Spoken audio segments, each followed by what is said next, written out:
আমরা সবাই প্রায় আমাদের হাতের মোবাইলে স্ক্রিন লক ব্যবহার করে থাকি। অনেক সময় সোশ্যাল মিডিয়ায় কিছু পোস্ট দেখা যায় কোনো অচেনা মানুষ রাস্তায় অ্যাক্সিডেন্ট করে কিংবা কোনো না কোনো কঠিন রোগে আক্রান্ত হয়ে রাস্তায় অজ্ঞান অবস্থায় পড়ে থাকেন, অথবা ওনাকে মেডিকেলে ভর্তি করা হয়। ওই অজ্ঞান ব্যক্তির সাথে মোবাইল থাকা সত্ত্বেও ওনার পরিবারের সাথে কোনো যোগাযোগ করা যায় না, কারণ ওনার মোবাইলটি স্ক্রিন লক করা থাকে।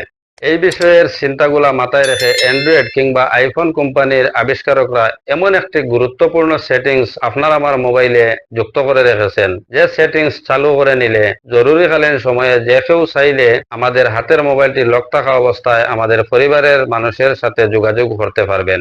আমি মনে করি এই গুরুত্বপূর্ণ সেটিংসটি সবার মোবাইলে চালু করে রাখা অথবা জানা থাকা খুবই গুরুত্বপূর্ণ, কারণ কার কোন পরিস্থিতি কোন সময় দেখা দিবে বলা যায় না। যাতে একে অপরকে সাহায্য করতে পারি, এর জন্য এই সেটিংসটি চালু করে নেবেন। তো চলুন আমরা মোবাইল স্ক্রিনে চলে যাই।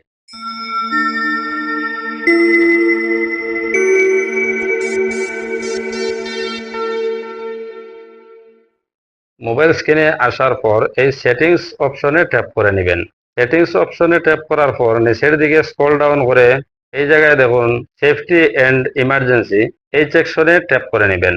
এই সেকশনে ট্যাপ করার পর এখানে দেখুন মেডিকেল ইনফরমেশন, এই সেকশনে ট্যাপ করে নেবেন। এরপরে দেখুন এই জায়গায় আপনি আপনার নামটি বসিয়ে ওকে বটনে ট্যাপ করে নেবেন। এরপরে যদি আপনার ব্লাড গ্রুপ জানা থাকে তাহলে এই ব্লাড টাইপ সেকশনে ট্যাপ করে আপনি আপনার ব্লাড গ্রুপটি বসিয়ে নেবেন, অন্যথায় এই সেকশনটি সিলেক্ট করে রাখবেন। তারপর ব্যাক বটনে ট্যাপ করে এই জায়গায় দেখুন ইমার্জেন্সি কন্ট্যাক্ট, এই সেকশনে ট্যাপ করে নেবেন। এই সেকশনে ট্যাপ করার পর এখানে দেখুন অ্যাড কন্ট্যাক্ট, এই অ্যাড কন্ট্যাক্টে ট্যাপ করে নেবেন। ট্যাপ করে এই জায়গা থেকে আপনি আপনার পরিবারের একটি নাম্বার এই জায়গায় যুক্ত করে নেবেন। যুক্ত করার পর ব্যাক বটনে ট্যাপ করে নেবেন। এরপর আমাদের কাজ শেষ। এখন দেখুন আমি আমার মোবাইলটি লক করে নিলাম। আমার মোবাইলটি লক থাকা অবস্থায় উপরের দিকে সুইপ করলে এখানে দেখুন ইমার্জেন্সি সেকশন, এই সেকশনে ট্যাপ করে নিলাম। ট্যাপ করার পর এই জায়গায় আমার নামটি দেখা যাচ্ছে, অথবা বি ইমার্জেন্সি ইনফো, এই সেকশনে ট্যাপ করে নিলাম। এখানে আমার নাম, নিচের দিকে আমার অ্যাড্রেস অথবা যে নাম্বারটি আমি যুক্ত করেছিলাম সেই নাম্বারটি এই জায়গায় দেখা যাচ্ছে।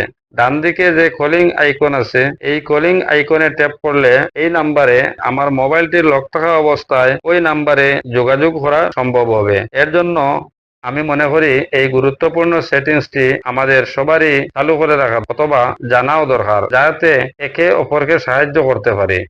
এই ধরনের ভিডিও দেখার জন্য আমার এই চ্যানেলটিকে সাবস্ক্রাইব কিংবা ফেসবুক পেজটিকে ফলো করে রাখতে পারেন। দেখা হবে আগামী ভিডিওতে।